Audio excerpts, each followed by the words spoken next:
When I first started talking about retiring at 55, I had a picture in my mind of what that life could look like. But after doing these videos, reading all the comments, and really looking at the numbers and being honest with myself, my retirement plan is changing. Not because I'm giving up on retiring early, but I want to make sure that I can afford the lifestyle that I really want. Let's talk about it. So, can I afford the life that I actually want? Or am I just attached to the actual idea? I've been sitting back thinking about so many different things, from reading all the comments, doing the videos, doing everything that we actually been talking about. And I'm just like, Kelly, let's run this down. Let's run this down. So I wrote a few things. I really want to make sure that I really got into this. And I'm like, okay, well, what was the life that I actually pictured I would be living at 55? Still feeling good, lively, all the things. And I'm like, you know what? I can actually live the life that I want to live now. My kids are grown. They done did college. You know, I did my part. I'm still there, but I did my part. So now I can live for me. That's what was in my head, right? Okay. Moving on. What has changed when it comes to me looking at all the housing, healthcare bills, and just being on a fixed income? Things have definitely changed for me. You know, I definitely save aggressively. I definitely do things that I'm supposed to do from this standpoint of where I am now in my life. So I'm doing all the things that I'm supposed to be doing, but I'm sitting back thinking about, okay, I know I mentioned how I want to be a renter. That still has not changed. You know, that's where I am, because I look at having a home as an investment. You know, I know some people, we all have our own feelings and thoughts on what a home is, and, you know, being a homeowner and having a mortgage. Yes, having a home is definitely a beautiful thing. If you need money, you can borrow off your home. You got to pay it back with more interest. All of things. It's such some good perks of having a home. But I look at having a home as an investment. Buy, sell, buy, sell. I don't bought my first house. I sold my first house. I'm on my second house, and I'm looking to sell my second house so I can get what I pretty much, more than just my equity. I want to get more on the dollar. You know, I don't want to get too excited here, but I really want to get more on the dollar. And that's how you do it. You can have a house forever in a day, live in it, it's paid off and everything. You dead and gone. And then what? Yeah, go see your family, or may go to the city or the state that you live in if you don't have your paperwork filled out correctly. So I look at it like this. I buy, I sell, I made some money. I buy, right now the money is growing. I still got what I got. And you keep rinse, what is it called? Wash. Wait a minute, let me get together, Kelly. You wash, rinse, and repeat. If you're not one of like these multi-million dollar, billion-dollar investors where they have multiple real estate properties, where they have people actually living in their properties and they're paying them tenfold, then that's different. You know, they're going to make more money. But when it comes to an average Joe like myself, or Jane as myself, you want to keep flipping your money. You want to make your properties work for you. So this property that I'm in right now is going to work for me, so I can get into my next one that's going to be for me when I'm in my retirement span. So I think about things like that. I think about how I can have my money work for me. You know, I seen so many different comments about some mortgages are at $1,100, which is amazing. I wouldn't go nowhere myself. I would stay right there, because rent is really expensive. But it's also, you have to weigh the options. Everything goes up. What we paid back in 2016, 2008, and better yet, 2004 is not now. When we was coming up then, we thought that was expensive compared to what was going on back in the 80s and the 90s. Things go up, so we have to be very realistic. So in saying all of that, I definitely have thought about our conversation in regards to renting versus buying. Made me rethink a few things. And, you know, also, I do want everyone to understand that everybody's situation is different. We all think different, and we all think that our decision is the right decision. We all have to realize that our decision is what's best for us. What's good for me may not be good for you. What's good for her may not be good for him. And, you know, we can keep moving this around. And I've come to realize when I read the comments, I feel like we're trying to prove to each other that our analogy is correct. And everybody's analogy is best for them. It's best for them. And we all live different lifestyles. What's important to me may not be important to you. You know, if I sit back and put all my bills on a sheet of paper, I'm gonna say, you know what? I'm okay with not doing that. I'm okay with renting in my retirement years where I can have all my money to myself and pay my rent. I gotta pay somebody anyway. Because at the end of the day, when you're buying a house, the first 20 years is full interest. It ain't going to nobody's principal. I don't care how it looks. But if you got 15 years, 30 years, if you just gonna buy it straight out, we all know how that go. We all touched on home ownership. We all see things differently. And I love that for each and every one of us. And I love the dialogue that we're having in these comments because it lets me know that we're tapping in and it's hitting a pressure point for all of us. It's hitting a pressure point for all of us. Even myself. I'm the one talking about it. So you know it's hitting a point because I want to make sure, you know, sometimes you can do things and you think you're doing them right. And the next thing you know, things change because life changes. You think about how we sit and we say, oh, I want to get an apartment or I want to get a house. And then boom, you may say, oh, I'm going to get a townhouse. Let's just do it this way. Or we're going to get a townhouse. No, we're going to get this house. Things change. So long as we know that things can change and everybody's situation is different, we're all good. But what else I've been thinking about? Through all of this, I'm like, you know what? I could be thinking about renting. I could think about buying a home, staying in my home, however that might look. Because I also said, if the market is kind of crazy during my retirement, when I get to that point, and me having my home and all the bills that I do have here is better to have than renting, I'll continue to be, I will continue to pay for my home. But if not, because I mean, it all depends on what your bills are. That's what it comes down to. But what I also thought about is the peace. I got to this point because I was looking for peace. I was looking for freedom. And I have to always make sure that is there for me no matter what. Having a home, having a rental, will it bring me peace? Will it bring me peace? Yes, no matter what you have going on, things will go up. Mortgages go up. That actual bank payment that you will go up if your taxes or your home insurance go up. That's inevitable. We can't run from that. And even when it comes to rent, the rent gonna go up. We can't run from that. So there's things that I still want, as I mentioned, peace and freedom, but I want to be able to travel. I'm not saying you can't travel in a home. No, you can still do all of that. But sometimes think about what your pockets look like, what the money look like. I'm like, look, I really, really want to do more traveling within the U.S. and out the U.S., of course. But I'm thinking about how would that look at 55? What will I actually need? Do I need all of this?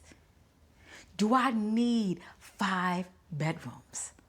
You know what I mean? Yes, the cost may be better, but I'm thinking about all that. So what I wrote down here, I want to make sure what I still want. I want peace. I want freedom. I want to be able to travel, and I want that flexibility. And when I say flexibility, I might want to get up and move. When you have a home, you are stuck. I might want to live in California for a year. I might want to go live in Jersey for a year. You know, I might just want that. I might want to have that. You know, my mother called me, actually my mom called me a gypsy. And it's so funny, but somebody had mentioned to me, gypsy might have meant like being like a floozy. But the term that I took it as just being someone that move around. But I can get the two. I can get the two. Just someone that can enjoy life as she closed out a decade of being 50 and then being in the 50s and then going into 60s. You know what I mean? I just want to enjoy life. We all are different. We all are. And things that I know that I may have to adjust since I want to have all this peace and freedom and flexibility. And what I have here is, you know, I may have to adjust my timeline. Maybe 55 won't be it, you know? My housing, maybe, like I said, I may still be in my house. I may not be able to rent just yet. Maybe renting might come at 60. I don't know, but I know from all these conversations that we're having, it's making me think. It's really, really making me think. My income right now, I may have what I may think I have at that time, but pulling out my pension now is not a problem at 55. Because as long as I make my years and things like that, I can pull it out. 401k, that's just money. It's not, you know, Nobody's matching this money.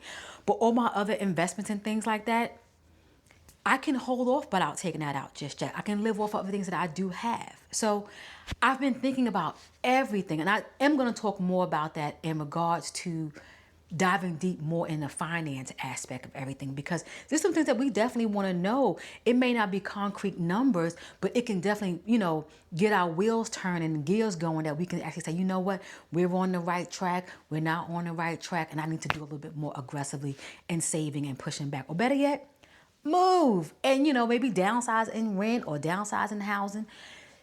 There's nothing wrong with moving around and adjusting your life, because this is our life. We create the life that we actually want to have. You know what I mean? You get what I'm trying to say? You know? But like I mentioned, my income and then my spending, what I do now, and also just my expectations of it all. When you sitting down and you at a place, like we started doing these videos, I want to say about 4 or 5 months ago, and here we are, we're sitting here talking about it, and I'm like, you know what? I was going through a time, and I'm going to get more about that, but I was going through a time, and I had to sit back. I'm like, you know what? Is this the life that I actually want to live? This is how I really want to be? You know what I mean? And that's how I got here. But girl, we're going to get into that. I got one for you. But what my original retirement plan actually looked like, it was just me pretty much just traveling, doing things that I actually want to do, turning my hobbies and my passions into possibly businesses, expanding more on things that I actually want to do besides just be someone's employee, things that I actually want to do. Sometimes we put our actual life on hold because we do what we have to do the way that society is built. We have to work a job. Some of us don't have inheritance. We don't have lineage where things were passed down, where we don't have to work. Our kids don't have to work. We have to go to work. I know I do. I'm not speaking on you. I'm going to speak on me. I have to go to work. So at the end of the day, I'm sitting back. I'm like, you know what, Kelly? You make time for yourself. Make time for things that you actually want to do. Sometimes biting a bullet and betting on yourself and taking that leap, that jump, where you could sit and say, you know what? I will sacrifice me not spending this kind of money, living this kind of lifestyle, so I can actually have freedom and do things that I want to do without me answering to a boss, going in, clocking in, doing meetings, doing projects, working on projects for my actual self. And that's where I am. I don't feel like life has to be hustle and bustle, but we know we have to do certain things. That's why I mentioned just changing timelines, maybe my expectations. I don't know, but we still gonna keep going at retiring at 55. We're not stopping. We're gonna keep going. And if things change, I don't want to put that out there. We just adjust accordingly. But as I mentioned to you before, the things that really stuck with me, the more I talked about it, what made me say, okay, Kelly, why do you want to rethink this? What is popping up? What's all the things that's coming up to you? And again, I wrote some things down, and it was like, just the housing cost that really brought some things up to the top. Having the paid off home debate that we talked about, that was something that I actually was like, whoa, maybe I need to really rethink this and listen to the ladies, listen to the gents and things like that. But again, I have a timeline and I'm going strong. But those things that I actually thought about, so I wanted to put that out there. I also, rent does increase, things like that, but that's still not off the table for me. I really want to live that rent life. I want to go back. I haven't got a problem with that. As long as the money is flowing in, I am good, okay?